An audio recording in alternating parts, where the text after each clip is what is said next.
the cat. Everybody laughing.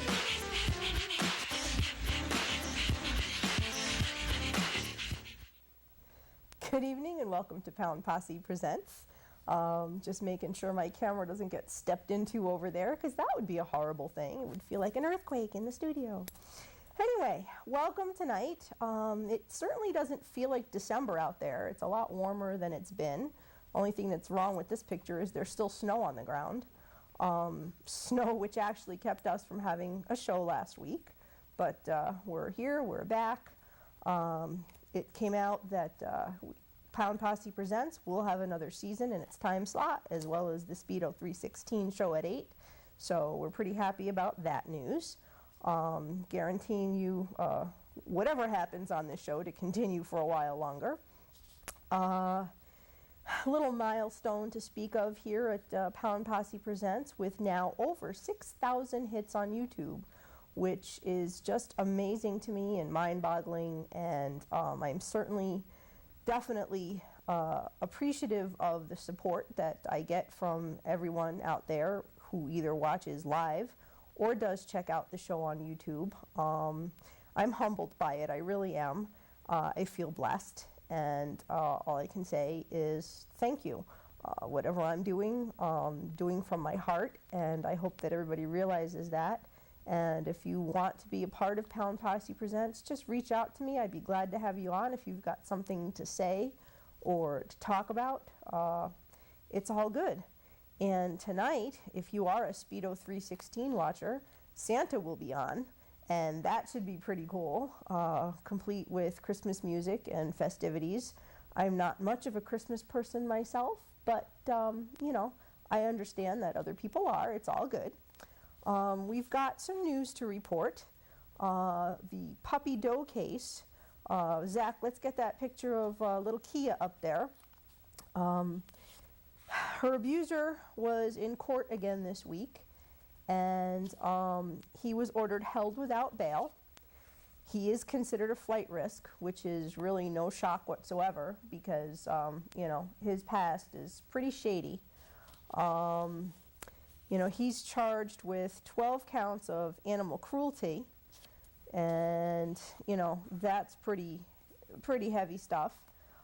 His next court date is February 11th of 2014. Let's get some pictures up of what was going on outside the courthouse on that date. There was plenty of support, which, you know, is a beautiful thing. Let's take a look at the other picture as well, Zach. You know, this is something that people are really behind, and, you know, you should be. If you have a heart, you don't want to see the kind of abuse that this poor dog suffered. You don't want to see any animal suffer, but this just was over the top, what this monster did to this poor dog, Kia, aka Puppy Doe. It's true, her pleas were not heard. She probably screamed in agony over and over again, and you know, there was nobody but her abuser there to hear her cries, and they certainly didn't slow him down at all. He was also found with items belonging to the elderly woman that he took care of. Zach, put up the puppy doe picture again. It's believed he bilked her out of about $150,000, which is in addition to the other crimes that he committed, including stealing from a church. So no matter what else he may have done, it was what he did to Kia, aka Puppy Doe, an innocent animal, that brought him down. You know, that must have him scratching his head, because obviously he had no regard for anyone, never mind an animal. I mean, people who don't have regard for people certainly aren't going to have regard for an animal in the type of context that we're talking about here, you know, as opposed to my always saying I'm not a fan of people, but, you know, animals are my number one. Anyway, it's certainly a win for animal rights. And there will be more updates as they become available.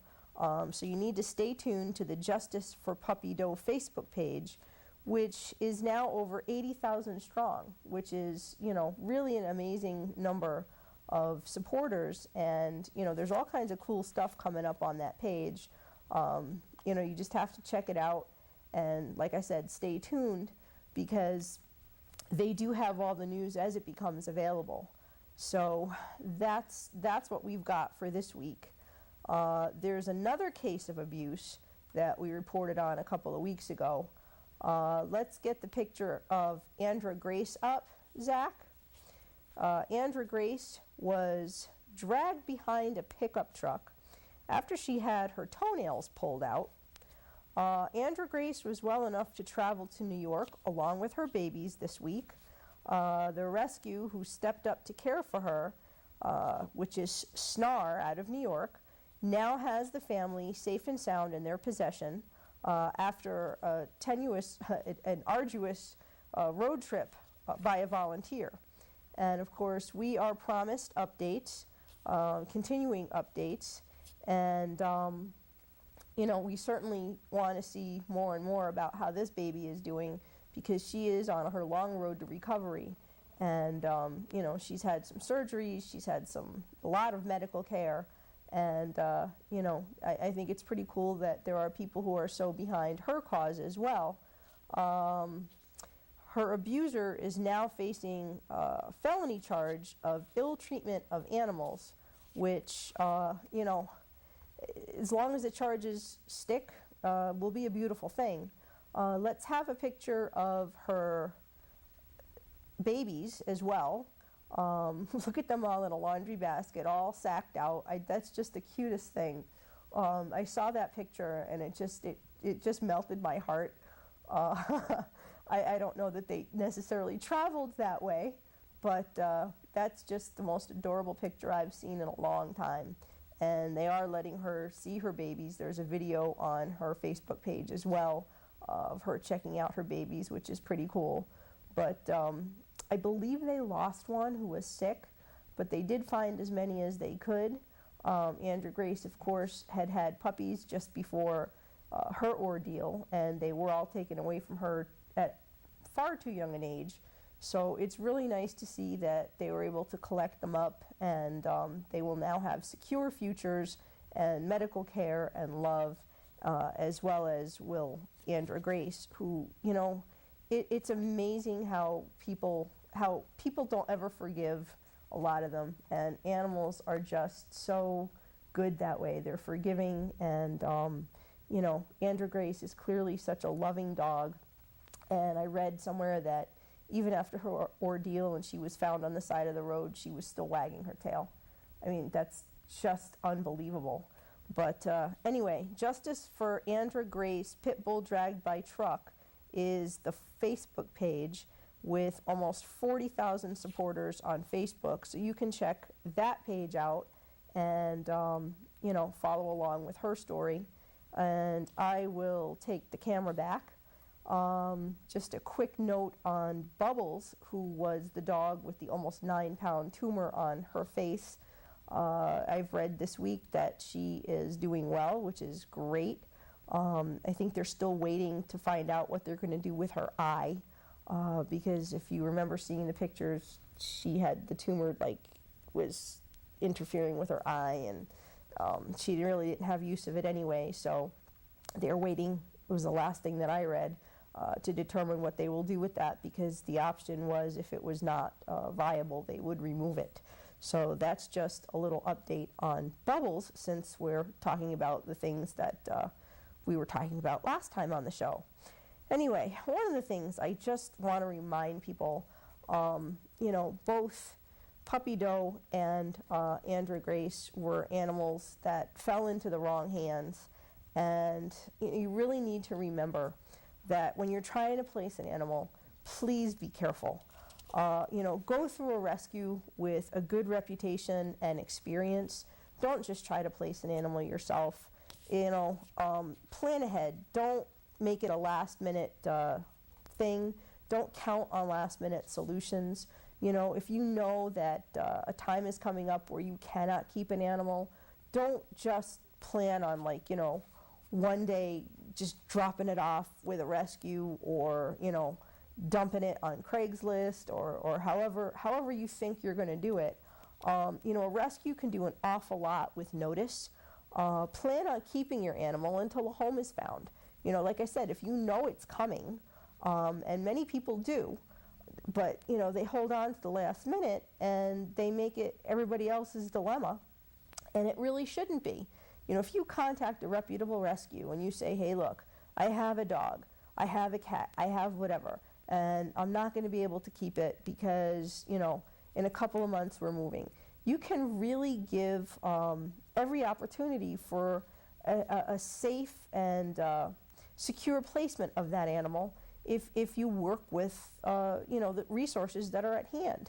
You know, if you have someone working to place your animal, it's probably going to have a lot better outcome than you just deciding, you know, that you're going to just do things in your own time.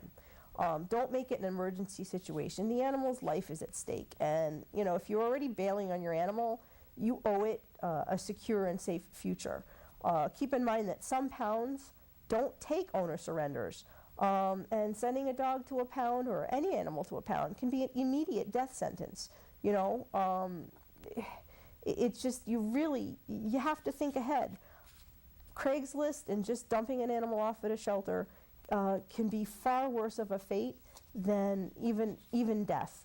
You know, people are always cruising free animals to bring to labs for experiments, to use as bait dogs. You know, like these two cases, you know, subject to horrendous torture.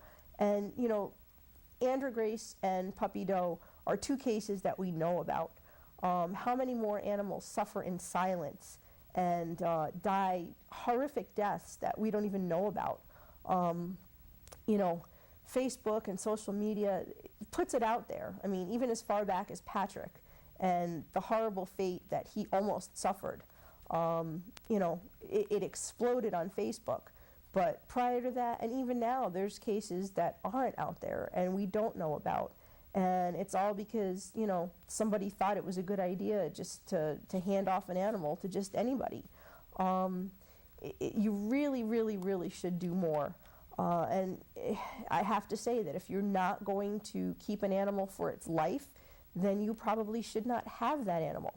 Understood that sometimes things happen, situations arise. You know, it happens. And if it's truly with the animal's best interest at heart that you are trying to find a home for it, or you truly can't care for it anymore, you know, fine, then do the right thing, because as I said, you owe it to the animal. You're already not going to give it a home forever.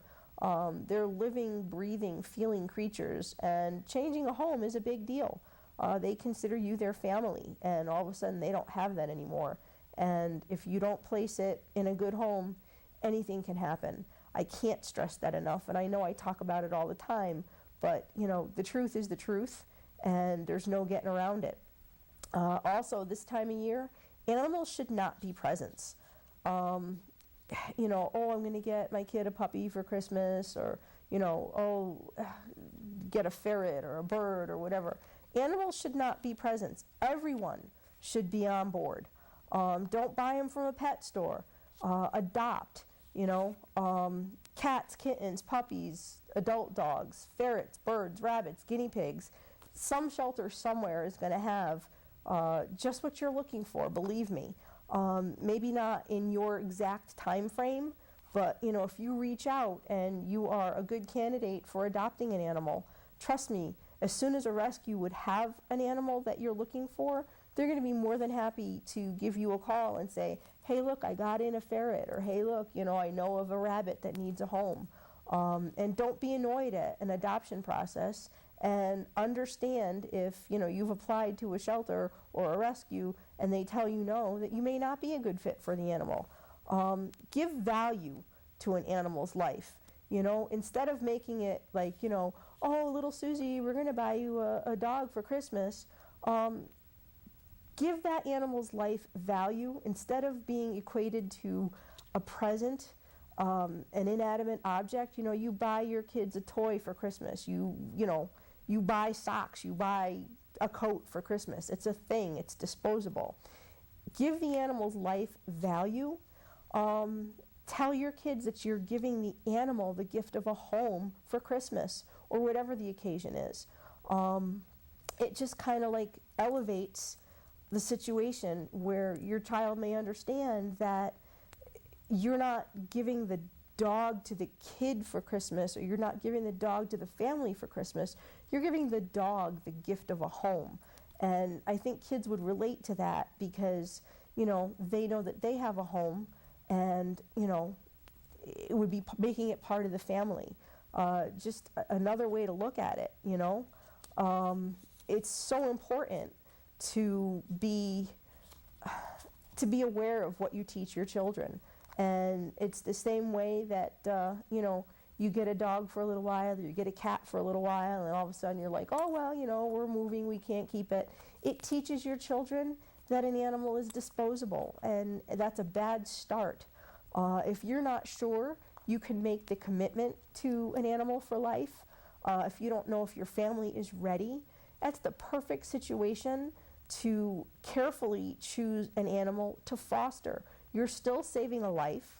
You'll be in a position to see whether your family members can handle the long-term commitment of having an animal in your home by taking care of one temporarily.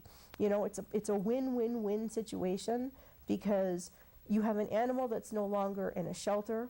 You have an animal now that's in a home. You get to see if your family can manage having an animal.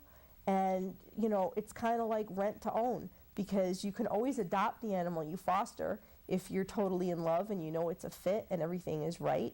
Or you can move on to the next animal to foster, or you can decide that, hey, having an animal right now maybe isn't the best thing for my family. So once we place this animal, and remember, fostering is still a long-term commitment, because unless a rescue has another place for this animal to go, you are kind of committed to keeping the animal until it does get placed, and there's no one to say whether that's going to be a week, a month, or longer. So make sure if you're going to take that step, you're prepared for a longer-term commitment, unless there's truly, some unforeseeable circumstance where it's really not working out in your home. Like I said, fostering an animal is the best way to test the waters. You reach out to a rescue and, let them check you out, because they're going to check you out just as carefully, if not more, if you foster as if you are going to adopt. Let them check you out, go through the motions, and you may be concerned that, your kids are going to be heartbroken when the dog or the cat or whatever finds a home. But again, that's a wonderful lesson to teach your children about doing the right thing, about helping innocent animals, and about being able to let go. I can't express enough. It is difficult when you foster to have to say goodbye, but with any luck, you can keep in contact. You can still see the animal. And your kids don't necessarily have to say goodbye. Kids are kids, and sooner or later they'll probably stop asking about Fido or Fluffy or whatever, and they'll move on to the next. But like I said, it's a perfect way to tell if your family is ready. And remember, even the smallest of animals, you have gerbils, you have guinea pigs, you have rabbits and ferrets and all that. They require everyone in your family to be on board, not just the same as with, dogs and cats. Someone's got to clean the cage. Someone's got to be responsible for feeding. Even if you're talking a goldfish, someone's got to clean the bowl and feed it. So make sure that everyone is on board, everyone knows what their job is if an animal comes into your home. It's a life, it's a valuable life, and there's no reason at all, to not pre-plan it. People like to take in animals on impulse, and it's just, it doesn't work. That's usually the situation when people, just like, oh yeah, we're going to go get a dog, but they don't think it through. Oh, we're going to have a cat, but they don't think it through. Whatever animal you bring home, it needs to be with forethought, everyone on board. If you've got a smaller child, you don't want to take in a big, overpowering animal like some of the bigger dogs. And some of the smaller dogs are terrified of little kids. So you have to think of what's going to work the best in your family and what you can make work to be the long-term commitment that every animal deserves. There's no stressing it enough that if you do take in an animal, it should be for life. And, I do always say that if you're going to foster, you have to pick an animal as carefully as you would if you were going to adopt it. And, I guess that's the end of my rant there, except that I will add, if you are going to take in an animal and, you don't have experience with them, please make sure that you socialize your animal, that you neuter your animal, that you teach it some manners, because, heaven forbid the day comes when you cannot keep your animal. You're leaving a mess for other people to clean up. It's so much harder to place an animal. Rescues are inundated with requests to take in animals, and a dog that's never been taught manners, a dog or a cat that's never been neutered, it has behaviors that are harder to overcome and harder to place in a new home. It's really just the same way you mold your children, you need to mold the animals in your home. I can remember specific incidences when I was volunteering with the shelter where people were trying to bail on their pets, and you'd have a big, crazy, unneutered dog who was jumping all around and had absolutely no manners. Very hard for a rescue to take in a dog like that and turn it around and place it in a reasonable amount of time. People who, again, most fosters rely on rescues, most rescues rely on fosters. And, in order to place a dog even in a foster home like that, it is a stretch because you're putting your problems on somebody else, and it's got to be a pretty special person who can take in an animal like that and try to work with it. It takes time. Make sure your animal is potty trained, because that's just really important as well. I mean, I'll throw out there that, the dog that I took in last, Bella, bounced around 5 homes mostly because she wasn't potty trained. And, she's still not the most perfect dog on the block, and I don't know if she'll ever be. So who's going to take in a dog that's not been properly taught, so to speak, and make it a family member for life? You're perpetuating the situation by not putting in the time to teach your animals as well as your children well. It's really important. And if you don't have the time to put into training an animal, again, you probably shouldn't have one. Puppies require tons of time, tons of patience, tons of effort. Unfortunately, you see people who are abusing puppies because they have an accident. I've seen, instances where the dog is living in the garage because it had an accident in the house. Well, did you put in your best effort to potty train that dog?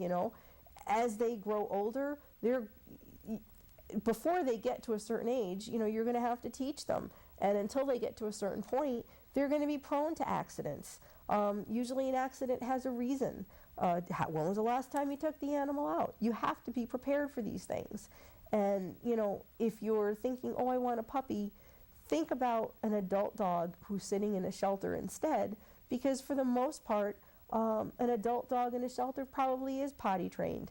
And it's going to be a lot easier for you to pick up where somebody else left off. It's pretty easy to tell in a shelter, depending on the dog's habits, whether they're potty trained or not. And even if you take in an adult dog it's a big curve to go into a new home. So it may take a week or 2 or 3 for that dog to settle in and get in the new routine. So it might have accidents. So don't think that you're just going to bring an animal in and everything's going to be perfect. Put in that time. If you don't have it, don't take the animal home. It's just really that easy. It's a commitment. It's a lot of work, and it's very rewarding. You can't imagine, if you don't have animals, how wonderful it is to have them, because they love you unconditionally. They're wonderful. They add to your life so much joy. But you have to be a willing participant in taking it in. There's no perfect animals, just like there's no perfect people. You have to have the wherewithal to love what you have and accept an animal for who and how it is, just like you accept people for who and how they are. It's you have to make the commitment, and should be a commitment for life. And I know I am rambling on tonight, but it's just like where my head is at, and I'm pretty sure that those of you who are animal lovers are kind of like, yeah, what she said. At least I hope you are. But think wisely. It's really close to Christmas. If you're going to add a pet to your home, think it through and be sure that you can make that commitment. Make sure everybody's on board. And like I said, you can really turn an animal's life around by bringing in a foster. Like I said, you can probably always adopt it down the road if you fall in love and it's the right fit. But you'll be doing a great service to one of the many dogs in the shelters around Connecticut who need a home and will be in a pound or a shelter or not in a permanent home for Christmas. So reach out, find a rescue, go to the pound, do what you got to do. The pounds have wonderful animals, and you're smiling, Speedo. Is Santa Claus out there? Santa Claus is here. All right, so if you are a Sky 13 watcher, at 8 o'clock, Speedo 316, we'll have Santa on. So hang around for, another half hour or so, and I'm pretty sure it'll be a cool show. And lots of Christmas music, which, this little Grinch has a lot of Christmas music she shared tonight. Speedo's happy about that. Anyway, I am probably, Zach, how much more time do I even have? 20 seconds. All right, good. Don't forget, tomorrow is Customer Appreciation Day at Thomaston Feed in Thomaston. I'm going to say peace, love, and dogs. Merry Christmas, everyone. Enjoy your holiday and keep everybody safe.